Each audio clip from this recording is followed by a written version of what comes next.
അബൂദർ റളിയല്ലാഹു തആല അൻഹു അല്ലാഹുവിന്റെ പ്രവാചകന്റെ ചാരത്ത് വന്നിട്ട് ചോദിക്കുന്നു, നബിയേ യാ റസൂലല്ലാഹ്, അല്ലാഹുവിന്റെ പ്രവാചകരെ നന്നാകണം നബിയേ, എന്തെങ്കിലും ഒരു വഴി പറഞ്ഞു തരാ പ്രവാചകനോട് പറയുമ്പോ അല്ലാഹുവിന്റെ റസൂൽ പറഞ്ഞു, സുനിൽ ഖുബൂർ, പള്ളിപ്പറമ്പില് പോകാനാ പറഞ്ഞത്.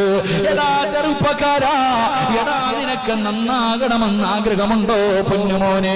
ഇവിടത്തെ ഖബർസ്ഥാനിൽ നാളെ എപ്പോഴെങ്കിലും സമയം കിട്ടുമ്പോ ഇവിടത്തെ പള്ളിപ്പറമ്പിലേക്കൊന്ന് കടന്നു പോകൂ മോനെ. ഒരുപാട് പേരവിടെ കിടപ്പുണ്ട്, പ്രായമുള്ളവര് കിടക്കുന്നുണ്ട്, ചെറുപ്പക്കാര് കിടക്കുന്നുണ്ട്, ഒരുപാട് സുന്ദരികളും സുന്ദരന്മാരും കിടക്കുന്നുണ്ട്.